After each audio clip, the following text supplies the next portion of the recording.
Hello everyone, कैसे हैं आप सब। एक बार पुनः शिव कोचिंग क्लासेस पर स्वागत है। क्लास 12 फिजिक्स एनसीईआरटी में चैप्टर 13 कंप्लीट हो चुका है, जिसमें आज हम 1 अंक वाले और 2 अंक वाले प्रश्न देखेंगे जो कि काफ़ी महत्वपूर्ण है। इनको आपको तैयार करना है बच्चों, सभी बोर्ड के लिए है, चाहे आप यूपी से हो चाहे एमपी से हो, जहाँ से भी हो सभी लोग इसे तैयार करेंगे।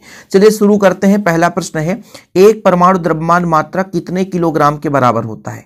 तो एक यूनिट जो होता है 1.66 गुणे 10 का घात -27 किलोग्राम, ये आपको तैयार करना बच्चों, ठीक है। ये पहला क्वेश्चन है, 1 यूनिट बराबर इतना किलोग्राम। दूसरा, किसी रेडियो एक्टिव पदार्थ का अर्धायु कैपिटल टी जो होता है, कैपिटल टी, ठीक है, अर्धायु को कैपिटल टी से दर्शाते हैं और 6 नियतांक में संबंध, तो 0.693 अपान लैम्डा। ये 6 नियतांक क्या है, लैम्डा है बच्चों। 1 नंबर में सीधा पूछ दिया जाता है और लोगों से नहीं बनता है। अगला क्वेश्चन है, किसी रेडियो एक्टिव पदार्थ की औसत आयु को हम टाउ से दर्शाते हैं, इसका व्यंजक कितना होता है, 1 अपान लैम्डा के बराबर होता है। अर्धायु अलग है बच्चों और औसत आयु अलग है, टाउ बराबर 1 अपान लैम्डा। आगे देखिए बच्चों, अर्ध आयु और औसत आयु में संबंध। अर्ध आयु मतलब आपका कैपिटल टी, औसत आयु मतलब टाउ। तो चाहे आप इसे तैयार कर लें चाहे इसे तैयार कर लें, ठीक है। टाउ और आपका कैपिटल टी में संबंध, तो कैपिटल टी बराबर होता है टाउ log 2।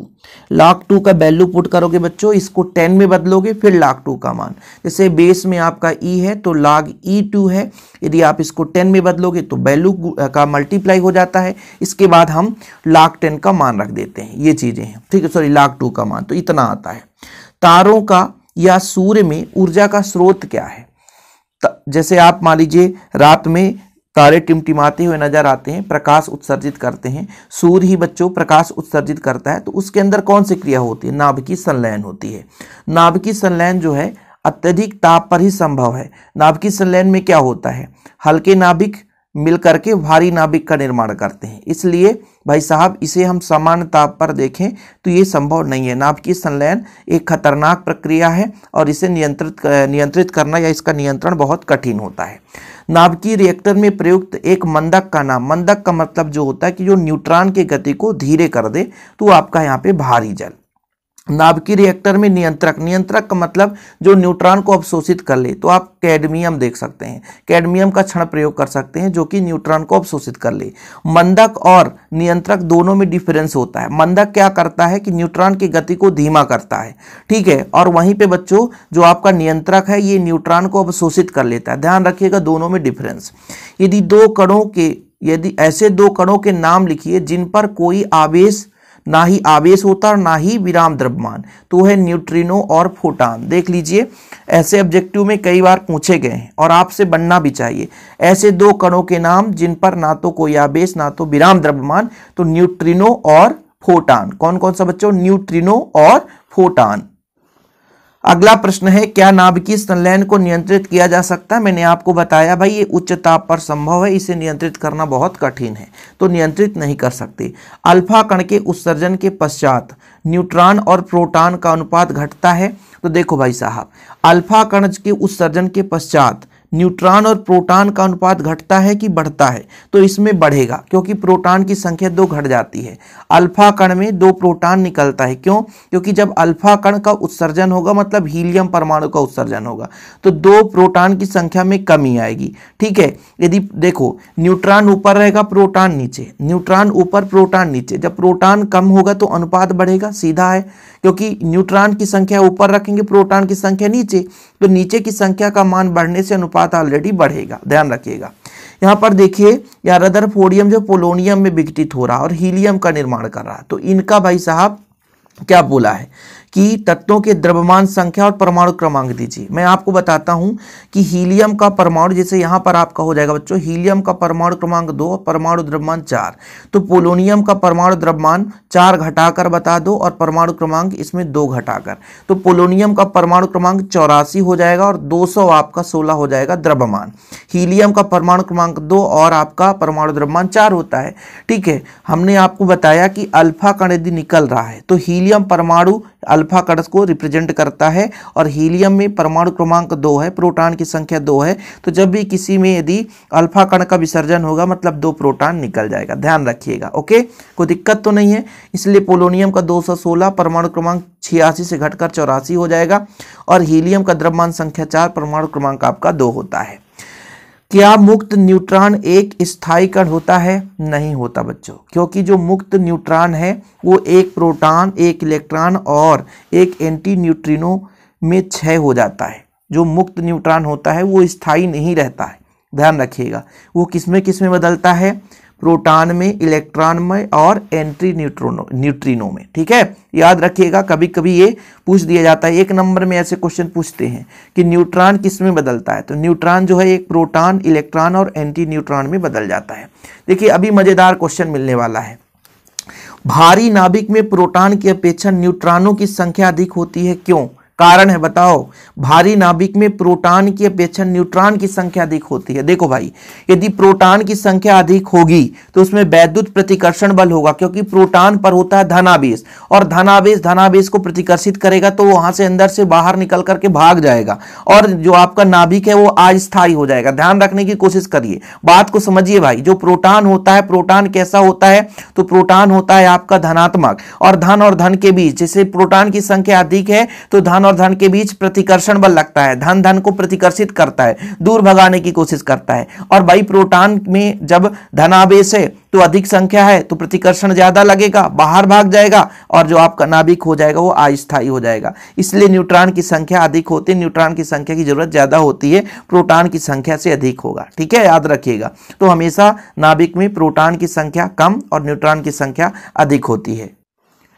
अगला प्रश्न है बच्चों, किसी परमाणु के लिए परमाणु क्रमांक 54 है और परमाणु द्रव्यमान 115 है, तो इसमें इलेक्ट्रॉन, प्रोटॉन, न्यूट्रॉन बताओ। तो सीधा सिंपल है, जो क्रमांक होता है वही प्रोटॉन की संख्या, वही इलेक्ट्रॉन की संख्या। तो प्रोटॉन की संख्या 54, इलेक्ट्रॉन की संख्या 54, और इसमें घटा दो तो आपका न्यूट्रॉन निकल कर आ जाएगा। तो 115 में 54 घटा दो तो 61 न्यूट्रॉन की संख्या आ जाती है। अब ऐसे कोई दिक्कत नहीं बच्चों, ये सुपर फास्ट रिवीजन चल रहा है तो इसमें आपको ज्यादा सोचने समझने की जरूरत है नहीं, ये सिंपल है। परमाणु क्रमांक के बराबर होता है प्रोटॉन की संख्या और न्यूट्रॉन की संख्या, इलेक्ट्रॉन की संख्या। यानी परमाणु क्रमांक, प्रोटॉन और इलेक्ट्रॉन तीनों बराबर होते हैं। तो यदि परमाणु क्रमांक यहाँ पे 54 है तो इलेक्ट्रॉन की संख्या 54, प्रोटॉन की संख्या 54। द्रव्यमान 115 है तो द्रव्यमान में यदि आप प्रोटॉन की संख्या घटा दो तो न्यूट्रॉन की संख्या 61 आ जाती है।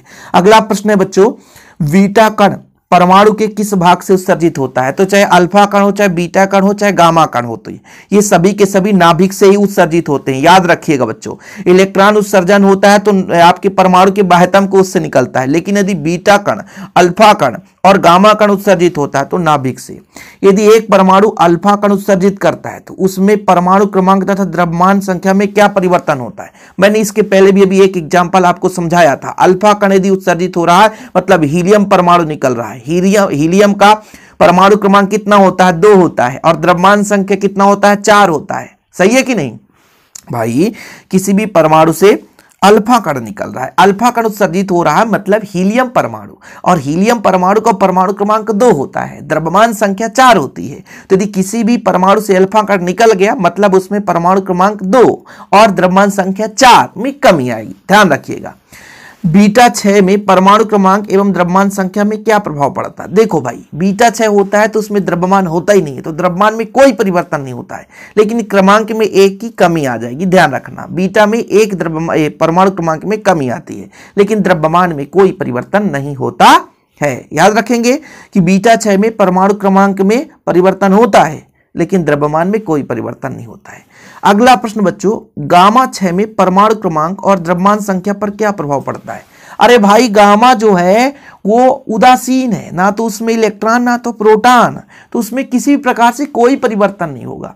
यदि किसी परमाणु से गामा निकल रहा है, गामा 6 हो रहा है तो कोई परिवर्तन नहीं होगा। ध्यान रखिएगा। आगे देखिए बच्चों, 2 नाभिकों की द्रव्यमान संख्या 1 और 3 का अनुपात है, तो उनके घनत्व में क्या अनुपात होगा? देखिए, जितने भी नाभिक होंगे उनमें घनत्व हमेशा समान होता है, तो इसलिए उनमें अनुपात 1:1 का होगा। याद रखिएगा, ये बात नोट कर लीजिए। कोई भी नाभिक होगा उनमें घनत्व क्या होता है बच्चों? समान होता है। इसके बाद अगला प्रश्न है, बीटा कण अल्फा कण की तुलना में अधिक भेदन क्षमता रखता है। भेदन क्षमता मतलब तेजी से निकल जाए, जबकि किसी गैस के आयनीकरण की क्षमता कम होती है। क्या बोला है? बीटा कण अल्फा कण की तुलना में अधिक भेदन क्षमता रखता है। अब देखो बच्चों, सबसे पहले तो यह समझना है कि जो कण जितना छोटा होगा उतनी ही तेजी से आगे बढ़ेगा। जैसे भीड़ में एक छोटा व्यक्ति दौड़े तो खिसक करके आगे बढ़ जाएगा, लेकिन अभी मोटा व्यक्ति भीड़ में जाए तो फिर उसको निकलना कठिन हो जाएगा। ऐसे ही बीटा और अल्फा में हम तुलना करते हैं तो जो बीटा कण होता है ये थोड़ा सा आकार छोटा रहता है इसका, इसलिए तेजी से आगे निकल जाता है, इसलिए इसकी भेदन क्षमता अधिक होती है। समझने की कोशिश करो ना, एक पतला दुबला व्यक्ति है और भीड़ से आगे बढ़ेगा तो आसानी से निकल जाएगा। आप टू व्हीलर में जाएं या साइकिल में जाएं, कहीं पे रैली है तो आप आसानी से साइकिल निकाल सकते हो, लेकिन वहीं पे जब आप बस निकालोगे तो रैली में बस निकालना थोड़ा सा कठिन हो जाता है। भीड़ भाड़ में कहां जाएंगे जनता। ठीक है, ऐसे ही बीटा कण का आकार छोटा है तो तीव्रता के साथ निकल जाता है, बहुत कम टकराता है किसी से, इस पे अवरोध ही कम होता है। और वहीं पे जब अल्फा कण की बात करते हैं थोड़ा सा आकार अधिक है, इसलिए वो उतना ज्यादा तेजी से नहीं जाता है। अब कारण भी समझिए, आयनीकरण क्षमता की बात की जा रही है कि भाई अल्फा की आयनीकरण क्षमता ज्यादा है। देखो, आयनीकरण वही करेगा जो ज्यादा टकराएगा। अब मोटा व्यक्ति भीड़ में जा रहा था, ज्यादा टकरा रहा था। अल्फा कण थोड़ा सा आकार में बड़ा है, ज्यादा टकरा रहा है, और ज्यादा टकराएगा तो गैसों को आयनित ज्यादा करेगा। सीधा फंडा है, आयनित करना मतलब टकराना, और ज्यादा टकराएगा वही ज्यादा आयनित करेगा। तो टकराता कौन ज्यादा है? अल्फा कण, क्योंकि आकार में बड़ा है। तो बीटा कण आकार में छोटा है इसलिए इसकी भेदन क्षमता ज्यादा है, लेकिन वहीं पे अल्फा कण आकार में बड़ा है तो टकराता ज्यादा है, इसलिए गैस का आयनन ज्यादा होता है। इससे सीधा है उत्तर। आप देख सकते हो कि बीटा कणों का आकार छोटा, वेग अधिक होने के कारण अल्फा कणों की तुलना में भेदन क्षमता अधिक होती है। साथ ही आकार छोटा और वेग अधिक होने के कारण गैसे कणों से टकराने की संभावना कम होती है, मतलब कम टकराता है बीटा कण, इसलिए अल्फा कणों की तुलना में बीटा कणों की आयनीकरण क्षमता कम होती है। सीधा फंडा, बीटा की कम आयनीकरण क्षमता, अल्फा की ज्यादा होती है, याद रखिएगा। नाभिकीय विखंडन के लिए केवल न्यूट्रॉन ही उपयुक्त होता है। क्यों बताओ? भाई न्यूट्रॉन में कोई आवेश नहीं होता, उसको डालोगे तो कहीं भागने की गुंजाइश ही नहीं रहती है, विक्षेपित नहीं होता है। न्यूट्रॉन पर कोई आवेश नहीं होता, अतः वह नाभिक के धनावेश से विक्षेपित नहीं होता है। मतलब नाभिक से जाकर के मतलब टकराना है। अब जैसे मान लीजिए प्रोटॉन को ही टकराओगे तो प्रोटॉन क्या है? प्रतिकर्षित होकर के बाहर जाएगा, लेकिन न्यूट्रॉन बोलेगा प्रोटॉन से तेरे से कोई लेना देना, मेरे पास कोई आवेश नहीं है, तुम्हारा प्रभाव मुझ पर हो रही नहीं है। समझ रहे हो ना भाई? न्यूट्रॉन की बमबारी करना मतलब उसके सीधे नाभिक पर अटैक करना। और नाभिक पर अटैक कैसे करोगे कि उसके चारों ओर जो आपका प्रोटॉन है ना वो प्रतिकर्षित ना कर दे, और यदि प्रोटॉन से कराओगे इलेक्ट्रॉन से तो दिक्कत होगा।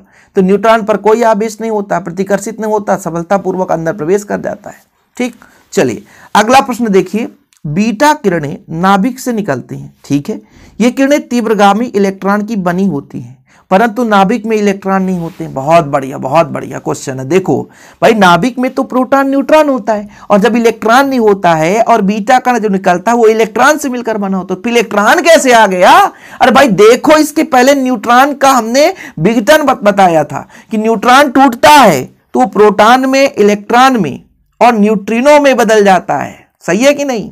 ये आपने पढ़ा था ना इसके पहले, जस्ट अभी मैंने आपको समझाया था कि जो आपका न्यूट्रॉन है वो टूटेगा तो प्रोटॉन, इलेक्ट्रॉन और न्यूट्रिनो में बदलता है, तो यही इलेक्ट्रॉन बीटा 6 के रूप में बाहर आता है। ध्यान रखना, बहुत बढ़िया क्वेश्चन है कि भाई नाभिक से बीटा निकलता है, ठीक है, और नाभिक में इलेक्ट्रॉन होता नहीं है जबकि बीटा इलेक्ट्रॉन के रूप में निकलता है। तो इसके पीछे रीजन ये है कि न्यूट्रॉन टूटता है प्रोटॉन में, इलेक्ट्रॉन में और न्यूट्रिनो में, वही इलेक्ट्रॉन जो है आपका बाहर निकलता है। ठीक है, सभी के सभी महत्वपूर्ण प्रश्न है बच्चों, इसलिए आप लोगों को तैयार करना है। इसमें से आपका यह प्रश्न काफी महत्वपूर्ण है। तापायनिक या प्रकाश उत्सर्जन से प्राप्त इलेक्ट्रॉन की तुलना में बीटा कण किस प्रकार से भिन्न है?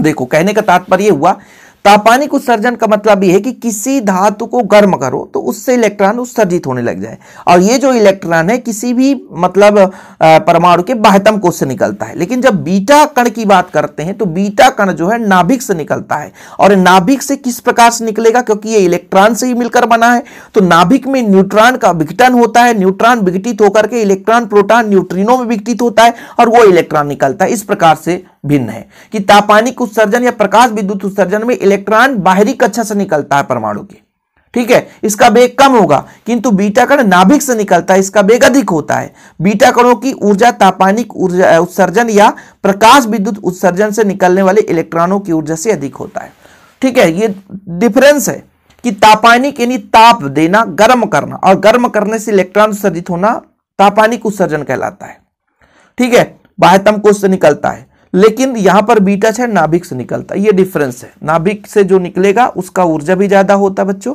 कहीं ना कहीं, और वेग भी ज्यादा होता है, ठीक। ये प्रश्न थे। अब जो प्रश्न काम के उन चीजों को मैं करा रहा हूं, जैसे यहां पर ये प्रश्न देखिए, दो छोटे छोटे क्वेश्चन। यदि रेडियो एक्टिव पदार्थ से निकलने वाला अल्फा बीटा गामा किरणों के मार्ग में एक कागज की शीट रख दी जाए तो किसके रुक जाने की अधिक संभावना होगी? बताओ। जिसका कण क्या होगा? अल्फा किरणों की रोके जाने की संभावना अधिक होगी, क्योंकि भाई जो बड़ा होगा, जो आकार में ज्यादा होगा, जिसका द्रव्यमान अधिक होगा, भाई अल्फा कण बड़ा होता है, इसका द्रव्यमान अधिक होता है, वही रुक सकता है। बाकी तो सीधे भेदन क्षमता ज्यादा होती है। सबसे ज्यादा गामा की भेदन क्षमता होती है, उससे कम होती है बीटा की, और फिर सबसे कम होती है भेदन क्षमता आपकी अल्फा की। चलिए, नाभिकीय संलयन अभी तक पृथ्वी पर एक प्रायोगिक तथा नियंत्रित ऊर्जा स्रोत के रूप में क्यों नहीं किया गया? मतलब इसका प्रयोग क्यों संभव नहीं है? क्योंकि भाई ये उच्च ताप पर, स्टार्टिंग में बताया कि सूर्य में नाभिकीय संलयन की प्रक्रिया होती है।